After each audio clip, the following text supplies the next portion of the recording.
Hello, everyone. Welcome to another episode of the Day Zero podcast. I'm Spectre. With me is Z. We have a couple topics this week that are a little bit older. We push them back as they're fairly long reads. But yeah, we have a fairly interesting mix of topics today. Before we get into that, though, we do just want to shout out the fact that Z and I are giving a training at Hardware.io USA. So that takes place 27th to 29th of May. That's at the Santa Clara Marriott. And it's around attacking hypervisors from KVM to mobile security platforms. So in that training, we're going to be talking about hardware-based virtualization, going into the specifics and using KVM as a vehicle of talking about a lot of that. So we're going to be looking at KVM, exploiting some vulnerabilities in that, and then moving on to some more advanced hypervisors like security hypervisors that are used in mobile. So if this training sounds interesting to you or someone you might know that's looking to do some trainings, we would appreciate the recommend. Trainings are something Z and I have been wanting to do for a while. So yeah. Finally have the chance to get out there and try and do something and, Yeah. get to feel like the regular, YouTuber doing the self-promotion during our episodes. Yeah. So but yeah, once again, we would appreciate anyone who would shout us out for that. So yeah. So with that out of the way, we'll get into some of our topics. So our first one here was by Mickey Jin, and it was on a vulnerability that was discovered in macOS for bypassing system integrity protection, or SIP, and it ended up having multiple variants. As you can tell by the title, it's the saga of a macOS vuln struck 9 times. So it all kind of started with this bug in package kit, which is bundled with some system executables for installing package files. The system install D service in particular has an entitlement that allows it to modify SIP protected files. So that makes it a fairly attractive target for bypassing SIP. Of course, they did find a problem. And of course, it was symlinks. They kind of asked, what happens if you replace a target directory for a package install with a symlink? Would the system install daemon follow it and redirect the package contents there? Well, not only does it install the contents there, it'll also remove the restricted file flags. So yeah, that was a problem. So obviously Apple wanted to fix it. The problem is the first time that they tried to fix it, they checked the destination path. And if the original path is not trusted, while the resolved destination is trusted, then it won't follow it. So that sounds like a fairly reasonable thing to do until you consider the case where both the resolved and original paths aren't trusted, but there's some subdirectory that is trusted. So in that case, it would still follow through and it would still overwrite the contents of the subdirectory that was trusted. So they tried to fix that again. So the second time they tried to make it so that if the resolved destination path isn't trusted, then the shove command that's used for, installing the contents, will just drop the privilege that lets it bypass SIP. So again, that sounds kind of reasonable. The problem is you could race that check. You could pass it a path to a restricted location and get past the check and then replace the payload path. There were some challenges to exploit it due to the fact that the paths could end up on different devices. They were able to get around that with some tricks on the symlink. I won't go into like all the details because a lot of it gets into like macOS specifics. So after that, Apple tried switching to using this rootless check trusted FD API function where it'll open the symlink rather than trying to resolve it. And it'll still do that check where, if it's an untrusted path, it'll drop the privilege. Problem is here, they kind of messed up their code a little bit. And instead of checking the extracted payload path, they checked the shove tool path, which is always going to be protected, and thus that check will always pass. And so in effect, that check did nothing. So from there, it just kind of snowballs into more problems due to different flags and using mounted disk volumes.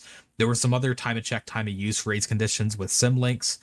I'm not going to go through all of them. Again, it kind of goes deeper into like macOS specific stuff, but ultimately it took 9 patches to fix this vulnerability. But that wasn't even the end of the story, because that was just to fix it for like the system packages. They started asking, what about third-party developer signed packages? Well, Microsoft's Teams package, post-install script, also had some symlink issues, where they launched a daemon as root, assuming that that path is owned by root, but that could be subverted with a symlink, which would allow the attacker to get root via hijacking that daemon. They reported this issue to MSRC. MSRC decided that it wasn't a vulnerability, which was a little bit weird. Then they decided to report the issue to Apple because they ultimately felt that Apple should kind of be enforcing the security and not allowing symlinks to be used to attack like the post install scripts. Apple also said they didn't recognize it as a CVE because they thought that it required user interaction and root privileges, which, as far as the author like understands and as far as I understand it, their interpretation isn't true. Seems like Apple might have just got confused on what was required to exploit the bug. But Apple did eventually recognize it as an issue after the author signaled intent to disclose via a talk at Objective by the Sea. Apple then reached out and said, this won't be fixed before your talk. We ask you to refrain disclosing it before we release the security advisory.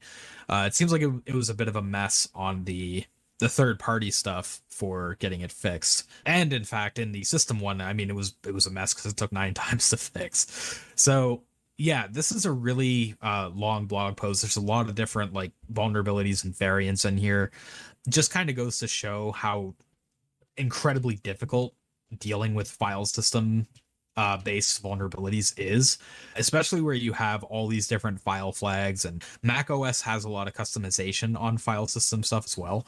So yeah, I mean, it seems like it should be fairly easy to fix, and Apple kind of thought that too, but it just kind of keeps going down the rabbit hole of like ways to bypass the checks and different like access vectors you can use. Yeah, so one of the issues you kind of glossed over there was like where they use the external device, like the privileges that would get set up there.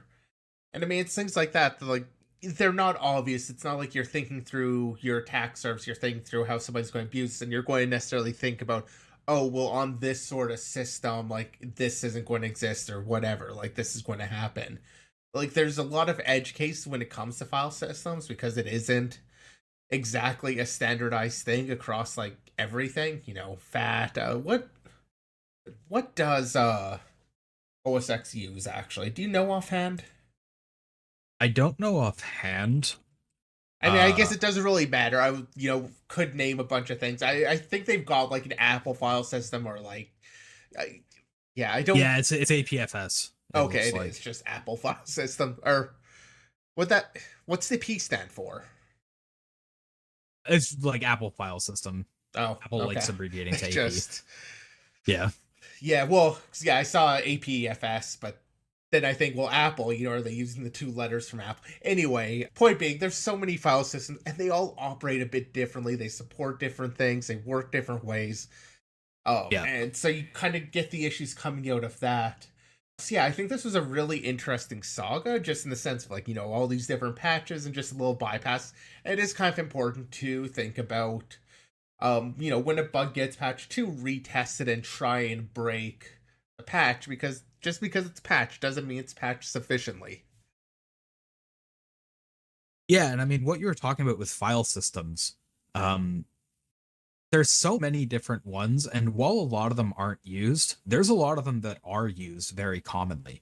So like Apple has APFS, Windows has NTFS, a lot of like USB drives and stuff will use exFAT or FAT32.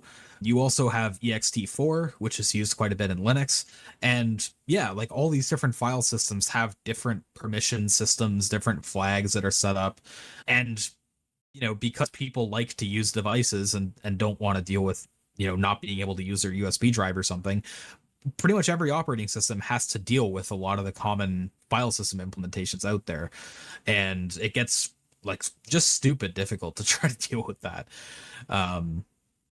And yeah, like this post kind of covers, even within one singular file system, you can have a lot of nuances that you have to catch. So yeah, I mean, maybe it looks a little bad on Apple here, like having to go through this 9 times to get it like finally fixed.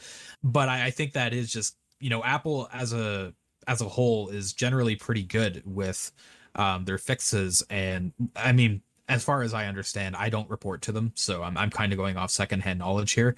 But it's rare you really hear Apple getting like trashed on their fixes and their implementations. They're generally kind of the gold standard when it comes to security and defense in depth, and they struggled a lot with this one. So Yeah, and file systems are hard. I'll give them the fact, like, they follow through with it, many times here, like 9 separate times. So I could see some other places kind of giving up after a certain point. Yeah. Yeah, 100%. I could imagine the frustration of the developers that had to keep coming back to this like code base and fixing it. It'd probably be very frustrating. I know I'd be frustrated if I was in their shoes. But, like good on everyone here that, they kept going through it and kept diving and trying to find all the variants and stuff.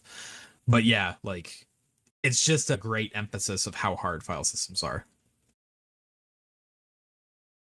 So, continuing on some bypasses, we have a post by Dark Navy that talks about the golden bypass of 2024. This talks a little bit about Chrome and its miraclePtr functionality, which is like a pretty good mitigation that they have in the browser for mitigating UAFs. I'll let Z get into the details.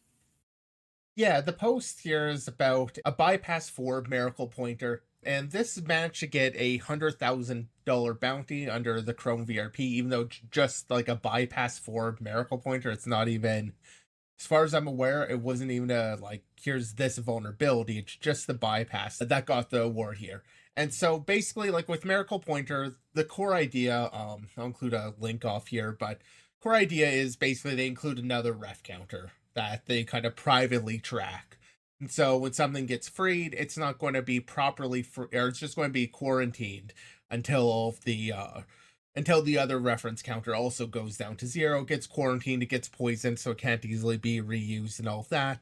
And one of the checks that actually isn't documented in the link I've provided, but matters here, is that it'll look for a reference count overflow to happen. It has this check where, it increments the ref count, then has a check just basically comparing what it expects to happen. If the check fails, then it's going to go into trying to crash the program. And the problem was that it doesn't actually crash immediately. What they found was in testing on their test environment, they'd have about 180 milliseconds between triggering that ref count overflow and actually having the program stop. And 180 milliseconds might not sound like long, and it's not super long, to be fair, but it's not a super tight window either. It's enough that in theory, you could have that overflow happen, get it freed, and have that object be reused such that you have like a UAF and actually exploit. Like a lot of exploits do happen pretty quickly.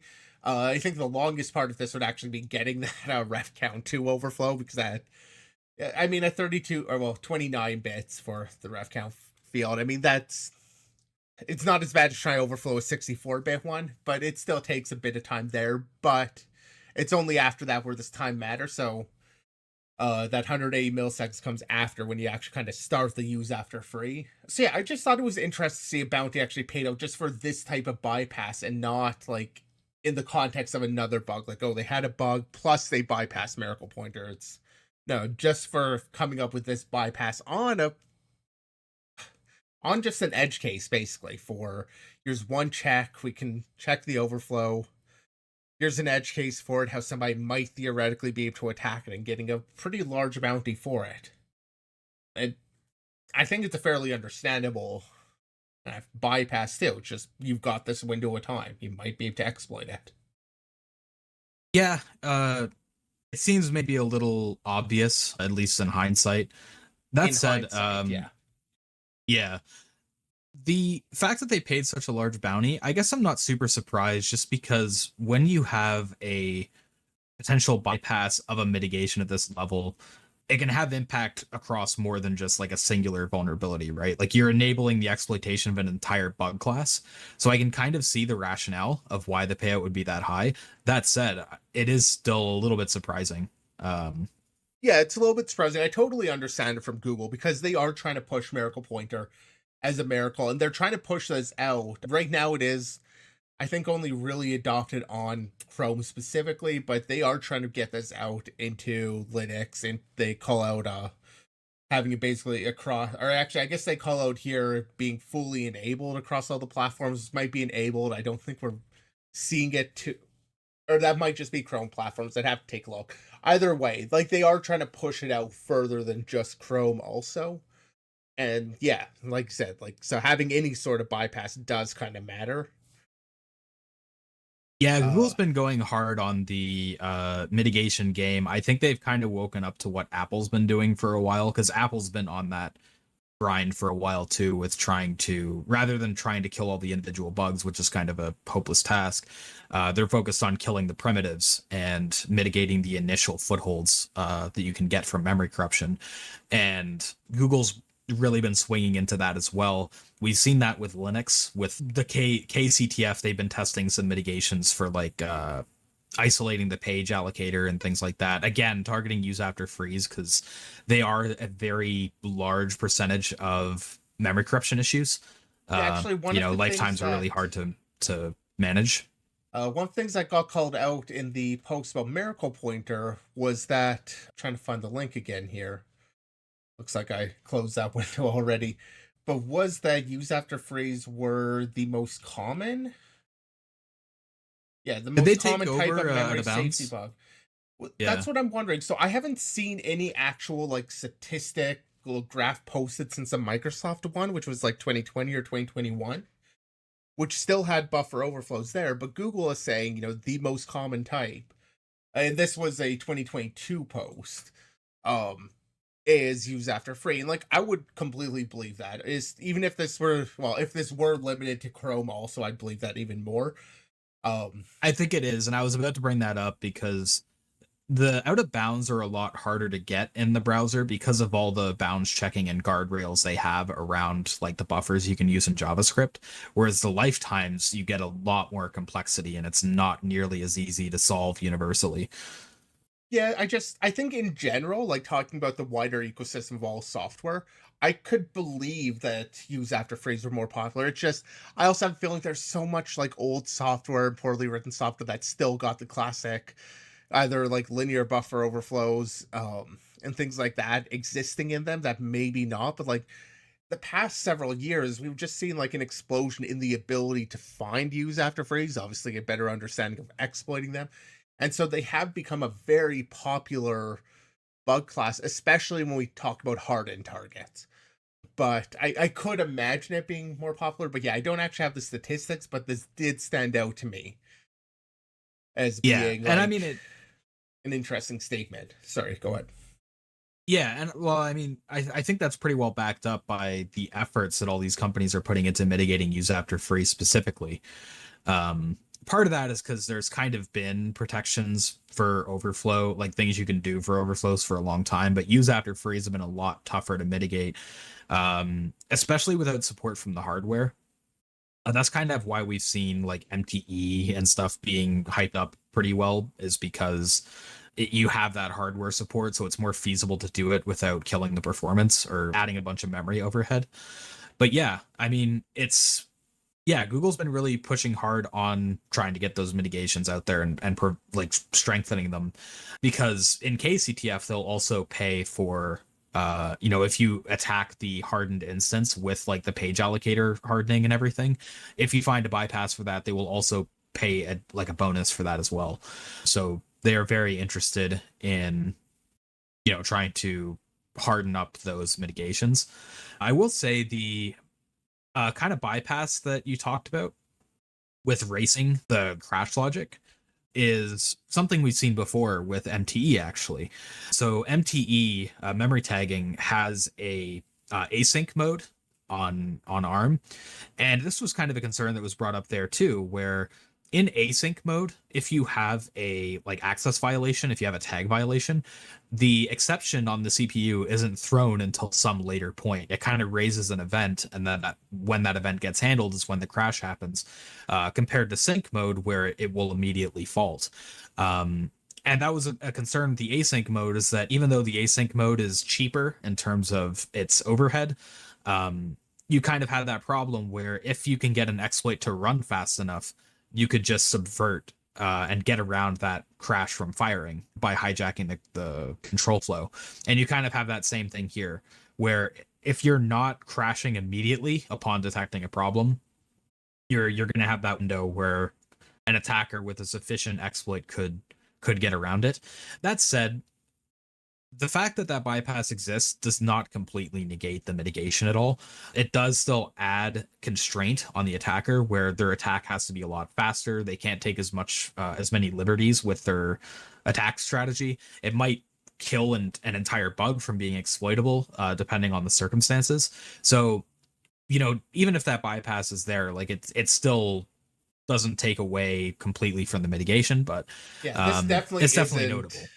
Yeah, it definitely isn't like miraclePtr is dead because of that, especially because it is only on the like there are other things that miraclePtr is doing beyond the rev count check. This is just one little thing there, and even at that, like you said, the window, like 100, I'm running with 180 milliseconds. It does seem like that's probably environmental and, might be longer or shorter on other hardware. But even at that, like a lot of use after freeze do actually need not like a super large window. Like we're usually not, well, occasionally you'll talk in the magnitude of several seconds, but that's kind of uncommon. Usually they do happen relatively quickly.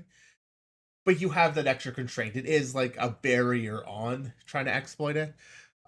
So like it's still a thing. It's just here's a bypass. And you mentioned kind of seeing with MTE.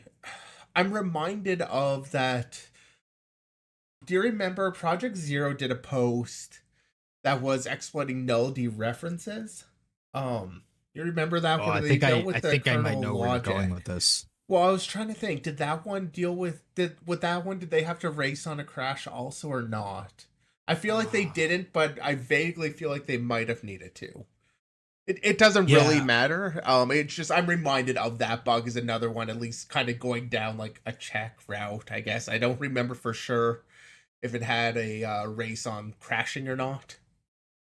yeah. I think I've got the post. I'm just trying to find specifics here. Or actually, since you mentioned fix, actually maybe the fix was that they do crash now. Maybe that's kind of what made me think of crashing. Yeah, it's probably like Panic on Oops was added or no run or something.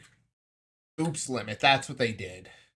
That was the fix was they introduced the Oops limit. So yeah, it wasn't unless Right. you had Panic on Oops, it wouldn't crash. And that was where they were able to exploit it. Yeah. By the way, just if you haven't read this post, I thought this was a really fun one in terms of the exploit. We covered it. I don't remember when. I guess I could take a look here. Yeah, we covered it back on episode 182 if you want to hear us covering it. I think it's a really fun kind of bug and issue here. I mean, it's a null dereference, which is generally considered non-exploitable, but then they exploit like the handling of it. So it's a really cool bug. Not exactly related to what we're talking about, but still, it's there. One other link that I'll just pull up quickly is the Chrome vulnerability rewards program. It's where they have this miraclePtr bypass reward, which actually goes up to 250,000. Although it is so what are they offering here? Yeah, novel demonstration presented with functional exploit is eligible for 85 to 250,000, or just novel proof of concept demonstrating second order primitive by applying the technique to a miraclePtr protected issue is 70 to 90,000. So yeah, they have a fair bounty off for basically dealing with or trying to deal with miraclePtr. Actually, that the second order aspect and applying this on like a miraclePtr protected issue might be of interest out there. That sounds, and I'd have to go look to the actual list here, but that sounds a little bit like you might be able to get away with. You already have a disclosed CV and you want to take a look at actually that's against like a miraclePtr protected thing. And you want to play around with trying to bypass miraclePtr, kind of an end day development or payout. Only kind of, because you do have to come up with a bypass, and that's not exactly a straightforward thing, but still interesting to Yeah. see the bounties on that. And yeah, like that's not unique to browser, though. Browser, it is always fun to check in on because browser is where a lot of the newer mitigations and stuff like that is being done. Just because browsers are a great target for your initial exploitation, like for RCE, attacking Chrome, where Chrome is the browser on Android. Chrome is a very popular target, Safari and WebKit being the other one for Apple. And because it's such a popular target for attackers, that's why you see a lot of the efforts on mitigating exploits and stuff going into browser. So it moves very quickly. I wasn't even fully aware of miraclePtr, where I haven't been in browser, like done a lot of browser research for a while. But it doesn't surprise me at all that there's been a lot of work there. So yeah, and it's kind of cool seeing how how that could be bypassed. Um, Now it is worth noting that Dark Navy said that they also discovered an implementation flaw in miraclePtr in November of 2024, and they reported it. They don't talk about it at all though in the post. They just kind of are like, "Hey, we also found a bypass." And that's it. It could be because that's still in the process of being fixed. November 2024 is 4 months ago, so that is a little bit outside of like what you typically expect with Google with like the 90 days or whatever, but it might be that it's still in limbo and there's some stuff there. So maybe we will get some information on that eventually. But right now we don't have information on that, but we will want to keep an eye on that because that sounds pretty interesting as well. Yeah, it is kind of fun though, the fact that they've got this post here from Dark Navy talking about somebody else's Mickey's issue here, and then oh yeah, we did this too, but we're not telling you anything. Like, it is just kind of funny to see that. A little bit, yeah. But yeah, it seems like they've got a bit of a series going on talking about not necessarily their own vulnerabilities. It's their most golden bypass 2024, and they have a few other kind of random things that I haven't yet read. They released a bunch of these just kind of back to back over days, but they have another one about like backdoors and some other things going on there. So some things to check out possibly for next week. This is the one that I saw this week though. Yeah. One final thing I will call out that I don't think we mentioned is that Google is going to no longer treat UAF vulnerabilities as security issues if they can't get around miraclePtr. So that is a fairly significant thing as well for anyone who's looking to do Google research and Chrome research is the criteria for like a payout and a valid submission is getting tightened.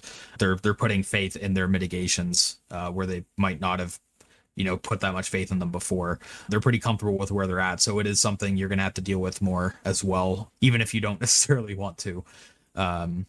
If you want to have a valid report, you still have to consider miraclePtr. So, yeah.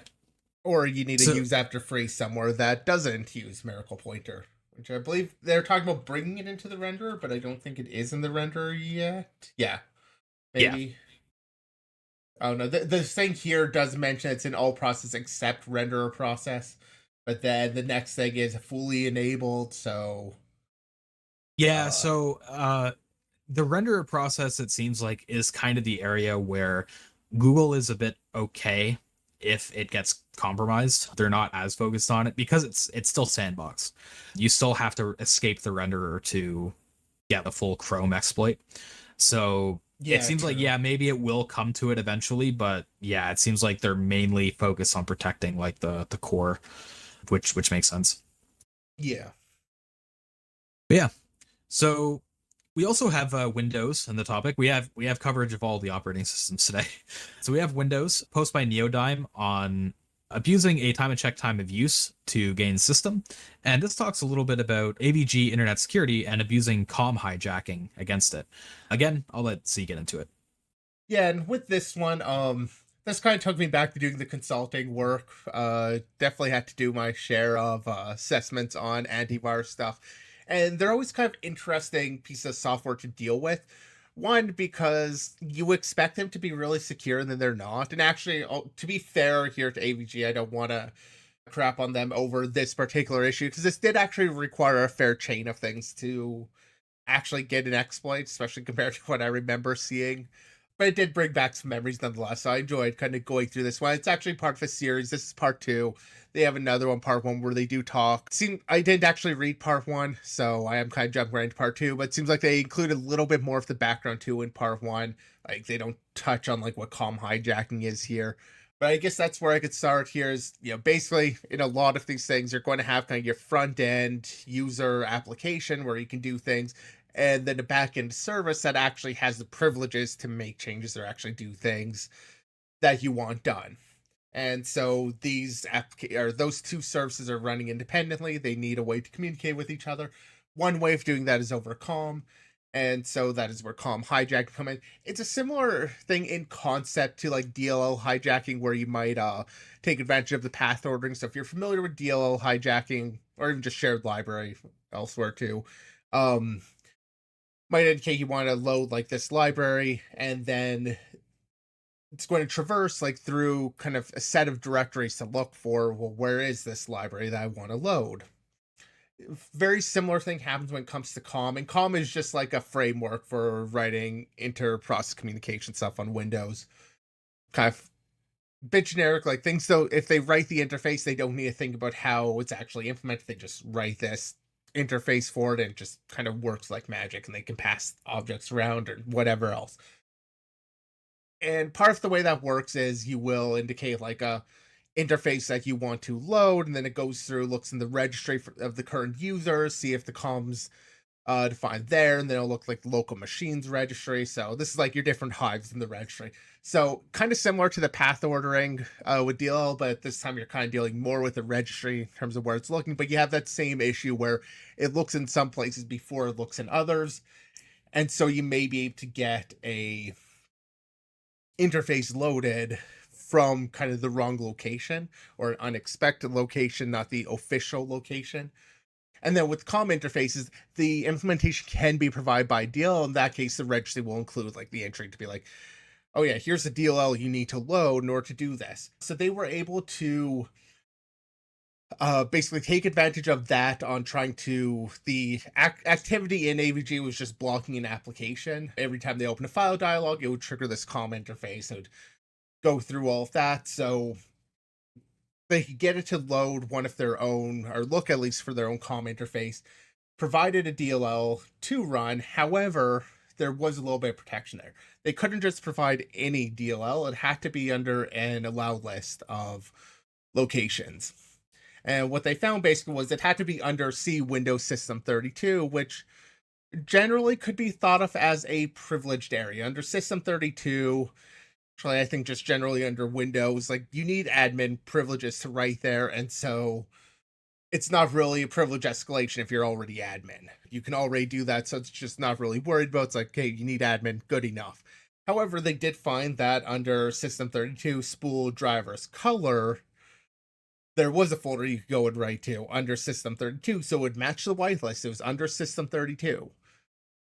But users could write there, so go ahead. I kind of recall some other cases where that's happened, where companies have kind of treated System 32 as this wholly protected directory and don't realize that there are some subdirectories that are unprivileged or accessed unprivileged. It seems like a really big gotcha in Windows as a whole. Yeah, and on yeah, I'm trying to think if we've covered, because I do feel like now that I'm you almost mention it, certain we have, like but I think it's been a while. Yeah. Yeah, well, I think because a lot of these sort of issues, like generally speaking, I wouldn't find like a DLL, because oftentimes in that case, it's DLL injection or hijacking. Like it's not that interesting of a vulnerability to talk about. Like it's very flat. Just yeah, they could write a DLL here, and there they hijacked it. So oftentimes we kind of have those bugs, and we just don't really cover them. But yeah, I believe we would have covered at some point in the past, probably during like 2021 or something. Anyway, they have that here, so they have the comm hijack, get that to load DLL, which ends up loading out of this color drive. So they had some security. Sorry, I said color driver, color folder. They get it loaded out of there. But this only lands them in this unprivileged user application. They're not actually getting a DLL loaded into the privileged area, that privileged backend service. that is running a system for what's worth, like max privileges.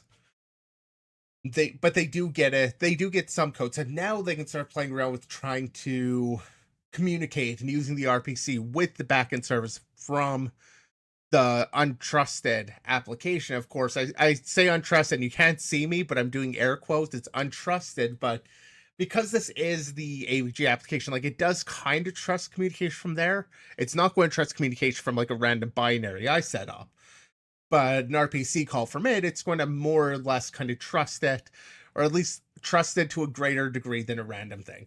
And so they end up going to reversing the actual RPC communication that exists. And what they found basically was the main exe did not have any RPC bindings, but one of its DLLs, this AshServe, did have some RPC bindings.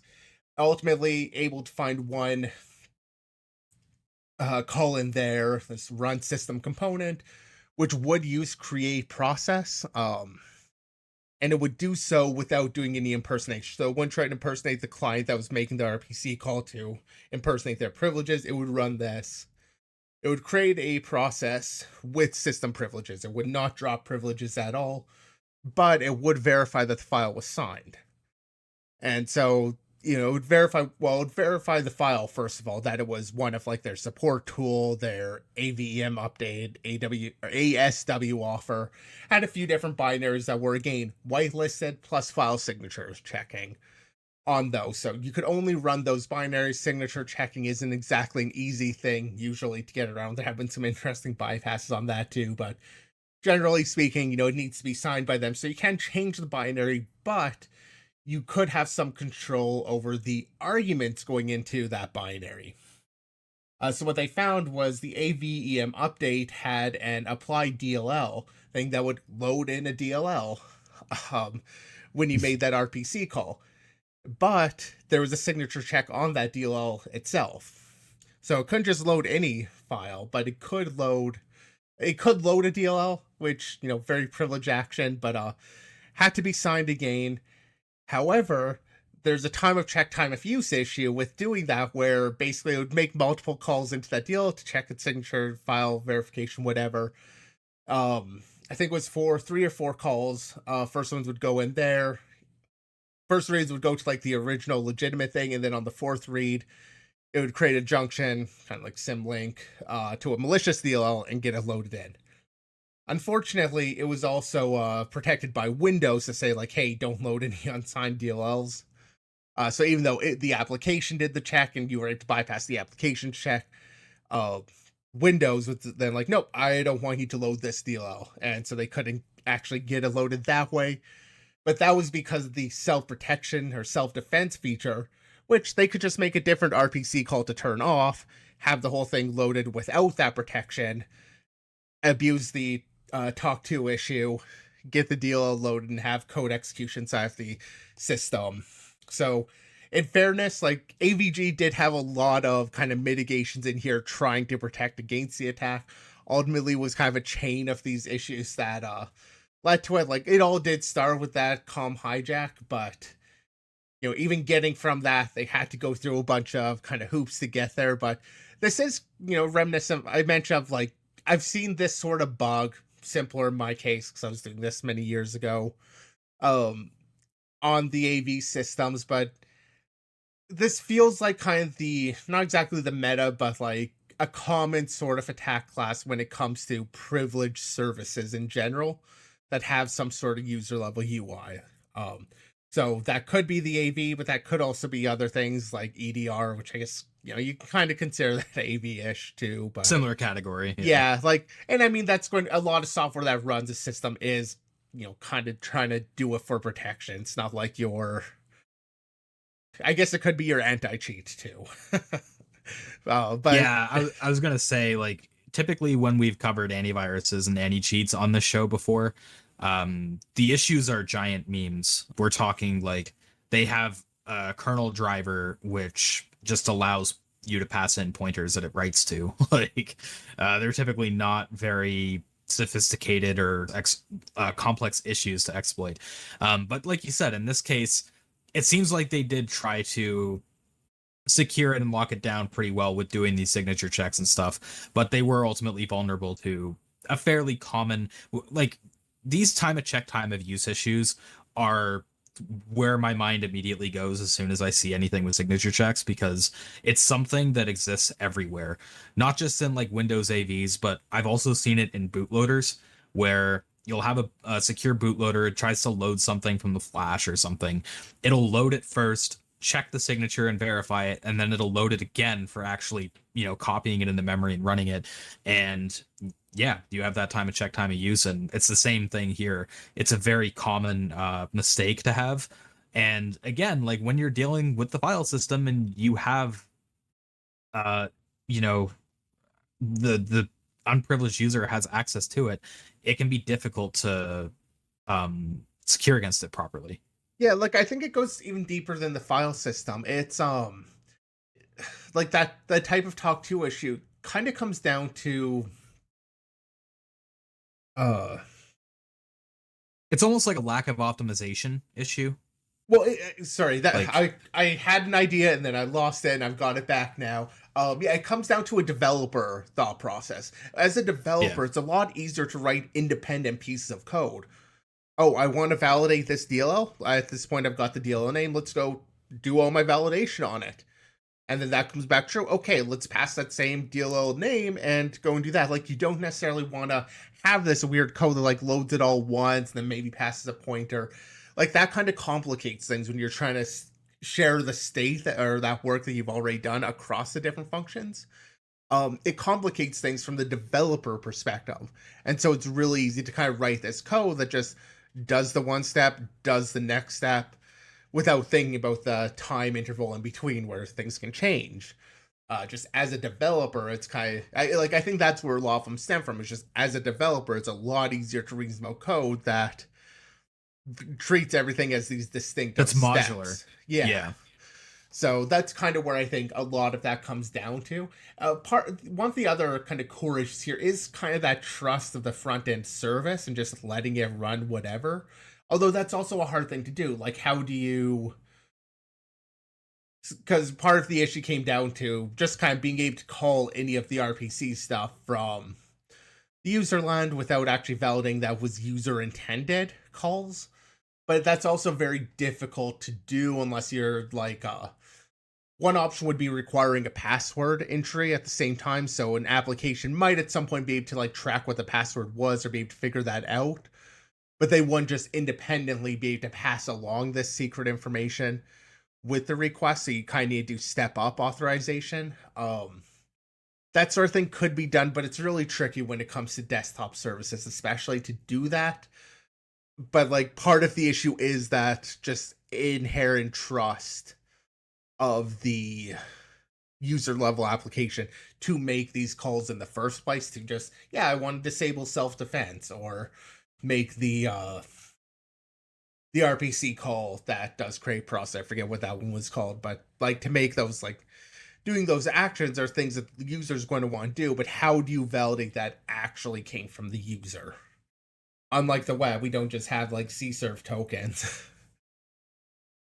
Yeah, no, it can be difficult. That was the RPC run system component command, just to fill that in. But yeah, so one thing that I was kind of thinking about and thought was interesting when I read this was you kind of touched on it. The fact that the time of use was on the fourth load was when they would swap in for their malicious DLL. And that's kind of interesting because a lot of the time you see these, you kind of have two reads. You have the first one that's doing like the file validation and verification, and then you have the second one that's doing the actual loading for it to be executed. Seeing it four times, I thought that was a little bit interesting. It seems excessive. That said, when you were talking about, developers wanting to have that modular design pattern, I guess I could kind of see that being the case there too. Is just they were doing some other checks that weren't necessarily related to the signature but was something else, and they just kept reloading the file. And again, like, it sort of comes down to an optimization thing too, where it's like, unless you're hyper focused on optimization and being like, okay, let's load this file once and then we'll operate, like, unless you have that developer flow, yeah, it can be very easy to just fall into this pattern where it can have security implications too. So Yeah, as far as AVs go, this is a more interesting chain. So it's not too often we cover antivirus stuff anymore, but this was a bit of an exception. It was a pretty interesting attack chain that they used Yeah, for going from com hijacking to system. yeah, good finding and good write up of it too. Like I said, there's also a first part that we're not covering here, but you can take a look at that also. Yeah. So getting into some web issues, we have a post on Brutecat, which is about leaking the email of any YouTube user for $10,000. So this was a kind of fun one that had to deal with the blocking functionality inside of YouTube. So when they looked at the block functionality, they noticed that when they went to the list of blocked users, the Google account identifier of the blocked user is disclosed to the blocker through the block list page. Now, this is a Google account ID and not a profile ID, which the author states isn't supposed to be disclosed. It's supposed to be like an internal identifier. So sorry if They I could jump in super quickly. I think they started off on this one actually when they were digging through the internal people API. Specifically, they had access to the discovery documents. So discovery documents are kind of like open API docs by Google, where they have it for all their different APIs. And it was that one where it had the block target that took in the profile ID. And then they found, or they seemed to remember about the YouTube support page where you could block a Google account, like Google wide. But there was that the initial thing that got them looking on here is saying, look, this internal people API. yeah. But yeah, ultimately, like where they first saw it was on the blocked users page. So they also did find it in another place though, because they also found that the issue existed in the endpoint for the context menu on live chat users. And Google had that same leakage of the Google account ID through the protobuf blob that was sent back and the response for that. That said, a Google account ID on its own doesn't tell you a whole lot. So they wanted to see how they could escalate this. And the way they did that was through another Google product. They were actually able to turn that account ID into the attached email address, and they did that through Pixel Recorder. So Pixel Recorder, I haven't really used it. It seems like a bit of an obscure Google product, but it basically allows you to make a recording on a Pixel device and then share it with other people. And you can share that using the Google account ID. So you do that, you send the request to share, and the response blob will contain the email address of who it got shared to. So that's pretty cool. It is fairly noisy because obviously, it's gonna when you're sharing something, it's gonna send an email to the victim. They might be suspicious that this random recording was shared with them, and that's where another kind of cool trick came into play. Is that they found that if they set the recording to have a very long name, so like 2 million characters or something like that, they found that the request would still succeed, but the email wouldn't get sent. Whatever, like what was responsible for sending that email just would reject it based on the long input. So yeah, they were still able to use that request to leak the email address, but it wouldn't actually send off the email. So that was kind of a cool way to cap it off, and that was the whole chain to turn Google account IDs into emails. I'm a little bit surprised that YouTube considers that as, or Google considers that as impactful as they do for paying out $10,000 with it. That said, that's probably just due to my ignorance on what you could do with like that connection. And like it is Google, it does have a lot of users. It's used for authing into a lot of different things, so it kind of makes sense. But yeah, I mean that's the chain, and Yeah, so the initial reward was $3,133, with the rationale being that the exploit likelihood is medium. Whereas then they had it kind of upgraded to they got another $7,500, where the exploitation likelihood became high. yeah, I And saw then they that had in the some timeline. downgrade. Don't know why it got downgraded. Sorry, go ahead. Sorry, I was just gonna say I saw that in the timeline that they awarded an additional and upgraded it due to the exploitation likelihood being high. And I don't know if does that mean that Google thinks it's been exploited in the wild previously, or like that's No, kind of it my just reading of it, but maybe that's wrong. it could be that. It could be that it's like, oh yeah, this has actually been exploited, and like that's why they gave a higher payout, but we don't have that information. All we know is they changed the likelihood of it being exploited too high. And what I would imagine is more likely the case is that they found like a more obvious location to like exfil the information, because that is something Google will do, is they'll take kind of the core issue that you report and they'll look at how far they can actually push that. And so they might have used the, this pixel recorder here to like actually pull out or actually do the translation from guy ID over to email, and they might maybe found an easier route of doing that. There could be something like that that just Google internally did. It's like, okay, well, now this is easier, more likely to be exploited because this is more obvious or something. That could also explain it. We don't actually have the information on why, just that they did. And I will mention, like, it might sound a little bit weird, like, oh, they have an ID and they're just pulling an email from that. Part of the thing here is that it seems like these guy IDs aren't. It seems like they have kind of a history where they used to be used and they're kind of being phased out. I believe now, somebody who hunts on Google might be able to correct me, but I believe now they tend to use, when doing IDs, are encrypted IDs, or they'll just have more. It won't look all that encrypted. It'll just be a blob of text, but they'll use that as the IDs instead of like the actual ID, and then on the back and they just do a quick decryption, get the proper ID that they'll end up using rather than this sort of obfuscated ID. And so that maybe works a little bit better, allows them to have a little bit more independence across things, where you can't just like, it's not a universal ID basically, because the encryption key could be different in different use cases.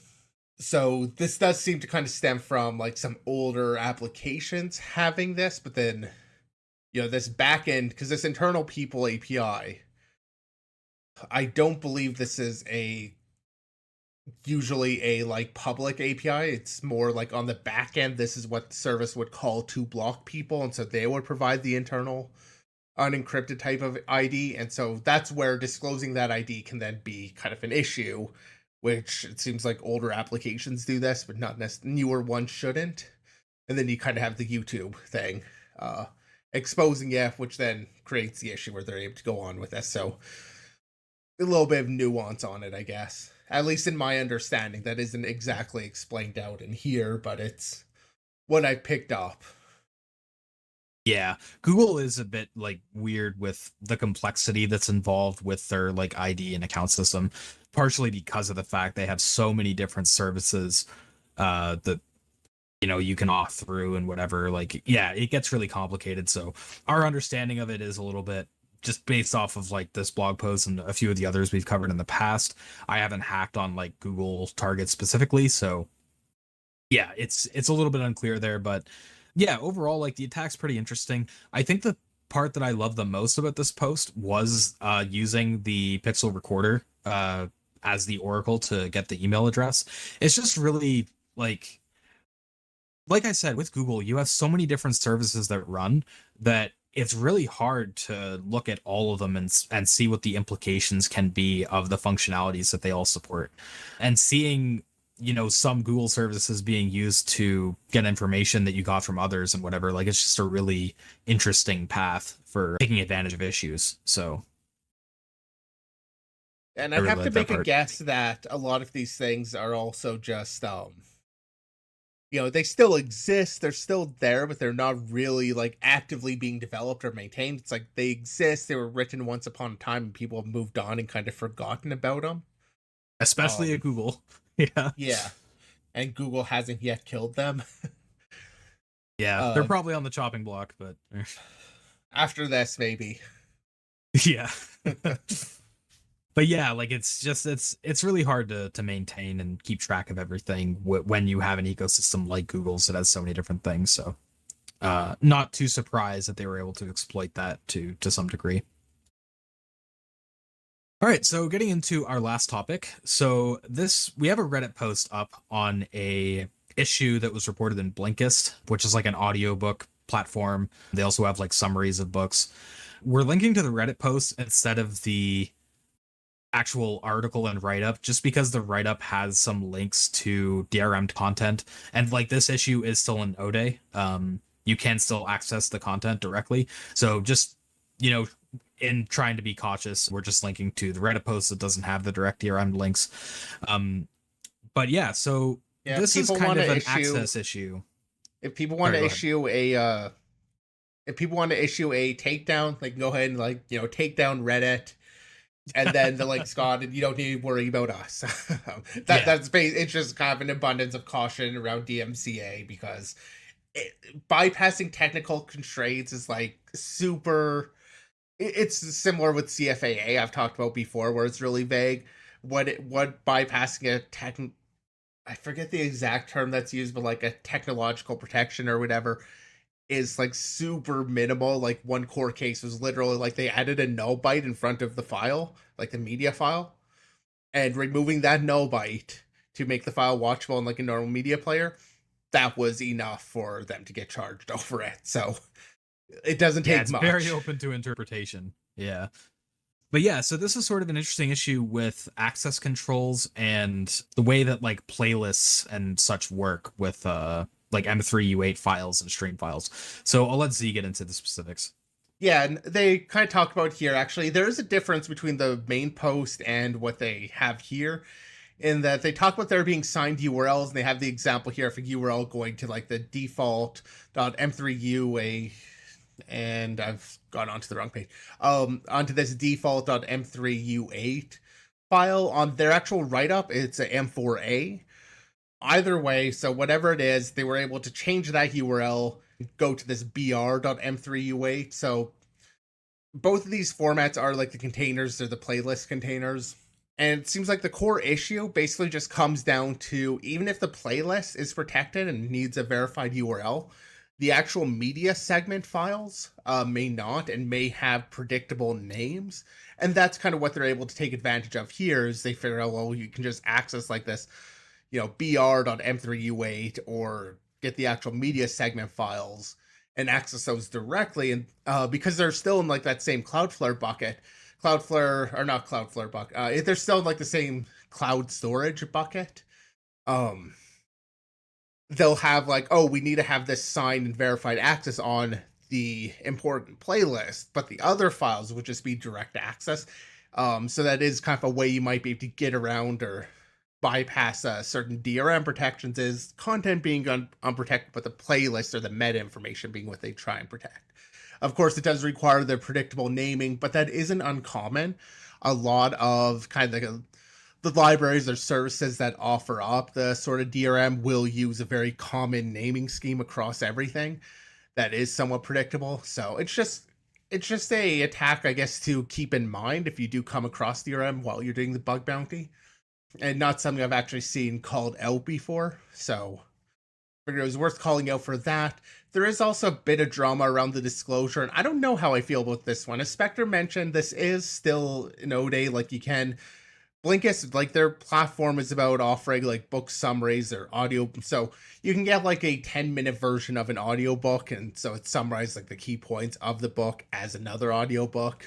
And that's kind of the gist of at least one of the main things I know they provide. I think they also provide like written summaries and do some other things around that. But that's one of their things that they provide that you can now download with this. So when it comes to, they've gone with full disclosure here after about a month from their first contact to support. They sent the timeline here is they contacted support on January 15th.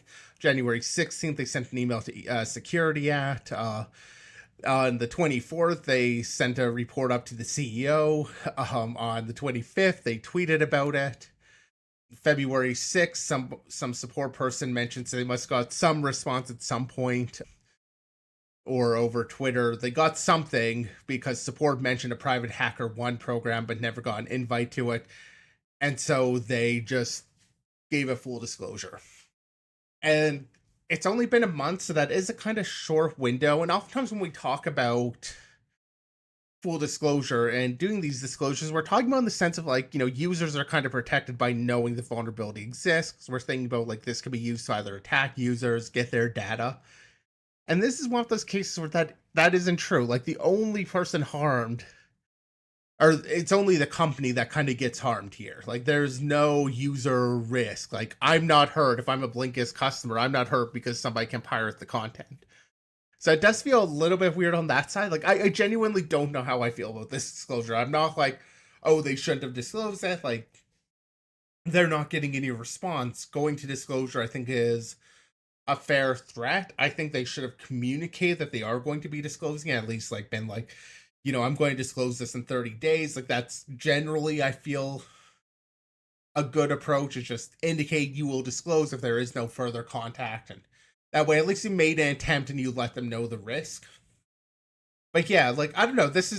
It just feels like a very different case because this is just like piracy enablement. I don't know if you have any thoughts about that spectrum, because I know when you're doing like the console work, the like trying to find a root exploit on the PS5 or whatever, or kernel exploit, you generally shy away from actually doing things that just straight up enable the piracy in what you release. Is this something you kind of have any thoughts on? Like, have you considered? Because I just haven't really thought about this sort of issue in disclosure. So like, I don't know how I feel, and I say that I'm genuine about that. I don't know. Yeah, I mean, it's sort of interesting, especially where you have the user versus company aspect. Because like with the console work, I'm not really looking at issues that are to attack other users or like trying to pull their credentials or anything like that. You do kind of have that, you're more attacking the systems. But yeah, another kind of point that's worth mentioning is, at least with like the console stuff, the break is sort of time isolated, where it's like later on they can fix it in a firmware update or whatever, but like the older firmwares are still vulnerable and whatnot. Whereas where this is on the web, they can completely kill the piracy when it's patched. Anyone who hadn't pulled the content before, at least, wouldn't be able to pull it going forward. So I do think it's probably fair to give the company more of a chance to fix it and mitigate the damages, because like you said, there is no real user impact. All of the damages could be done to the company. So I think they probably should have given more time for the company to respond and fix the issue, where it was mostly impacting only them. Because like the timeline we're seeing here, like you said, it was about a month. It's closer to like 2 to 3 weeks, which on the one hand, if you're a researcher and you're getting ghosted for like 2 to 3 weeks, like that is annoying. You at least want to see some kind of response by that point and show like, hey, we're interested in fixing this. Can you just give us time? And that's typically where you get like, the 90-day disclosure timeline to actually fix the issue. It would have been nice that if they would have gotten a response before then, but I think they probably should have waited a little bit longer, at least maybe given it like a full month of, trying to get a response. That said, in support of the researcher here, they did kind of go out of their way to make the issue known. They forwarded to the CEO. They when they didn't get any response there, they went through Twitter and tried to get a response, which they actually did. They link off to their tweet, and Blinkist had responded saying, we can't find this ticket. Can you give us some information? And they responded with the title, and it seems like, based on the fact that the HackerOne program was mentioned, that kind of went somewhere. It is pretty weird that like the support would have mentioned a HackerOne program but not provided an invite. That just seems very strange to me. Like, why did they do that? That's another thing. Like, the time frame between actually having first contact back and disclosure is not even 10 days. February 6th is like when, at least by what we've got here, February 6th, and then this was disclosed a couple days. We're recording this on the 17th, so it was disclosed, I guess, on the 15th. At least that's the Medium post mentions 2 days ago, though I do see here that's just 1 day ago. Either way, like, that's not a long period of time, especially when you did finally get some support. Maybe it took a while for them to actually get in contact with the security team because they're just not organized, don't actually have like a proper thing. There could be a bunch of reasons. Like, a week isn't a long time once you've had that first. Like, it feels like, oh, they finally have a bit of progress on disclosure, and then they just go full disclosure. I don't know. I mean, there's definitely some missing information here. So I can't really judge that. And I will also say, like, ultimately, as a researcher, like, I do think you're always free to do full disclosure. Like, I may disagree with disclosure at times, but ultimately, like, it is your choice to do that. And so our Yeah, discussion isn't really about like, oh, should they have done this or not? It's just like where we would have drawn the line. Because I do think like it's a question that comes up along where do you draw the line when it comes to disclosure? And since we deal with this a lot, like we have the discussion, but I want to be clear, I'm not trying to hate on the author here for disclosing it. Like they have a lot more information about the details than we do. Uh, so we're kind of speculating on it, but it's not about trying to like it's not like we did do that the blackest white hat, I think we called the episode, where we did kind of hate on one guy over disclosure. But that was kind of a special incident. This is more like just I think it's interesting to talk about the disclosure aspect here because there are nuances that people have opinions on. But yeah, I just want to make that clear that we're not trying to like throw shade on this guy for the disclosure. yeah, we generally try not to like morally grandstand or anything like that. Getting into my thoughts on it, my opinion on like vulnerabilities in general has always been, if you're the one who finds it, I don't have any say in what you do with it. It's up to you. You did the work. It's on you what you want to do with that, whether it's disclosed to the company or not, or when you want to go public with it.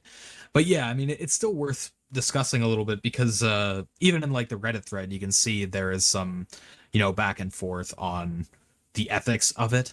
It's very difficult to draw like a good line or like have a standard moral compass, I guess, when it comes to disclosure.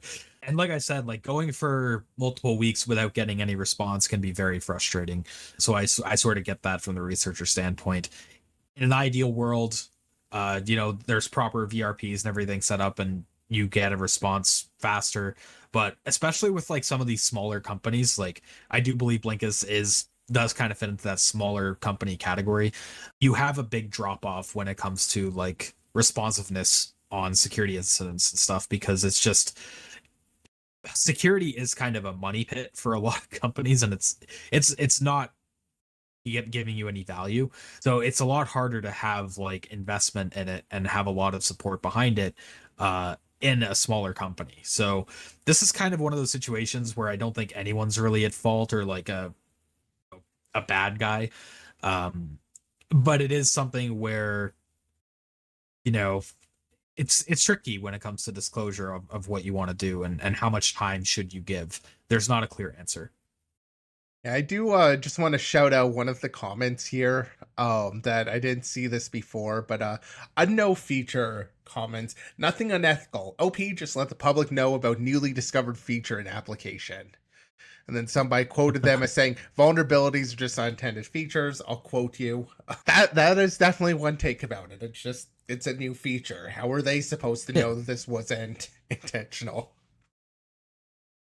One thing that I did actually want to bring up is we talked a little bit about this before the episode, before we started the recording, and you had mentioned, Z, that this probably isn't a super straightforward issue to fix either. Like it's like the fact that it was reported and it's still not fixed. It has been like, a week or two, or well, since the initial report, it's been a month. But the fact that it's not fixed yet maybe isn't super surprising, just because when you have the access control issues and like these cloud permission issues, uh it can take a bit to fix, right? Well, yeah, so my understanding of trying to fix this is like you can fix this relatively quickly. Um the problem is you need to deploy that fix to their mobile application. So Blinkist, I had a little bit of familiarity with them from I think they had some tie-in with the service I use. I don't know. I remember getting like a free trial on them a long time ago. But I think that like they have a primary use case through mobile. So when you're dealing with a DRM, you're needing to update like your whole media ecosystem. And if they're actually kind of relying on the unencrypted or unprotected segment access, then they'll have to go through the cloud stuff and protect those files. But they can't just turn that on and like immediately everybody's updated. They have to get all the mobile phones updated before they can do that. And so that's going to create like this natural delay in being able to fix this. They can't just immediately do it and turn that on, because that update is like, Google's going to need to spend their time on. I think they do review on updates.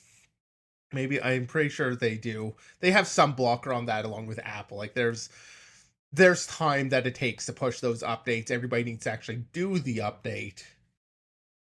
And yeah, just like the whole DRM systems, especially if they're using another service to provide this DRM, then it's kind of a problem that needs to go through another vendor yet too.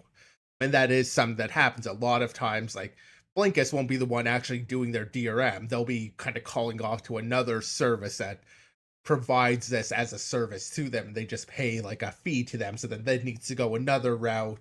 So yeah, there's a lot of complexity in trying to fix this beyond just fix the URL. Because like in theory, it's really simple to just protect all the URLs and like you're good. But there's all these other things that need to change with it that add complexity to it.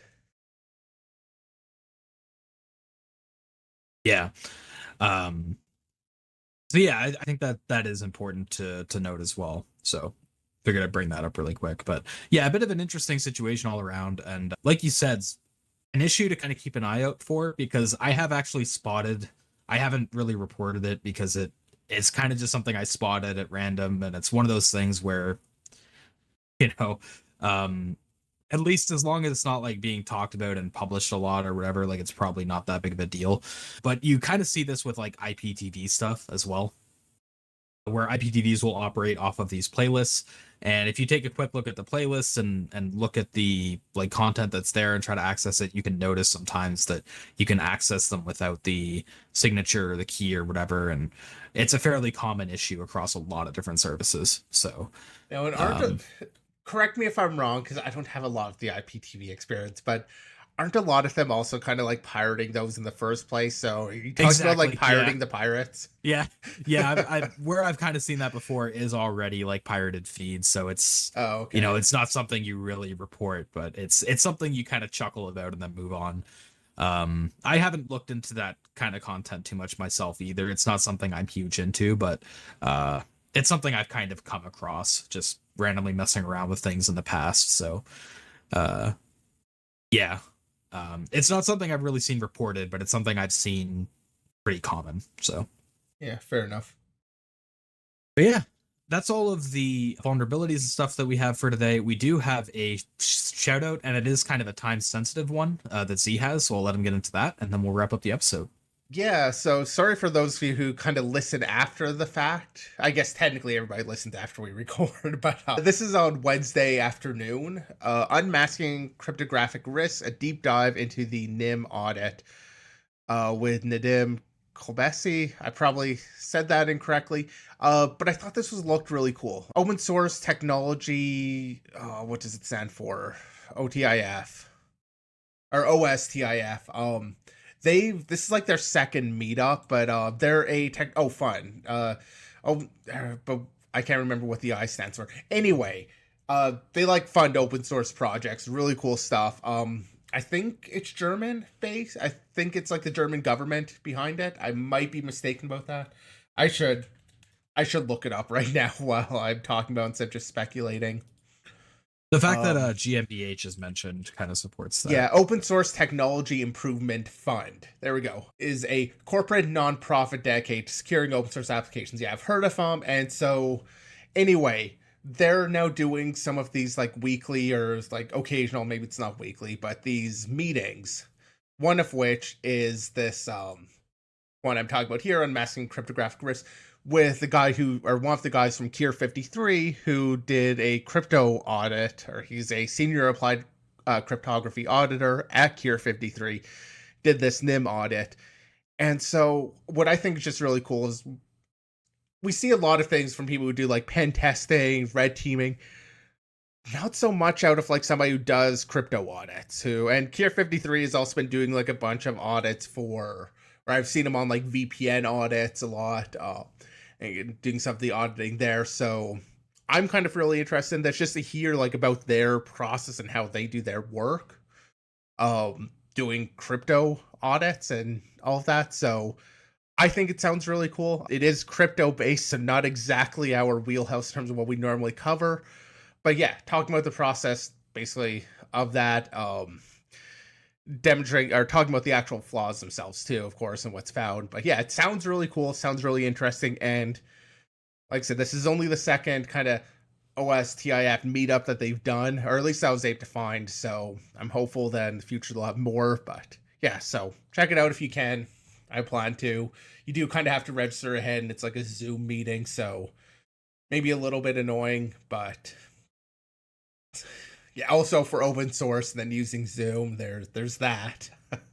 I don't know. It sounded really cool, so I want to give it a shout out here.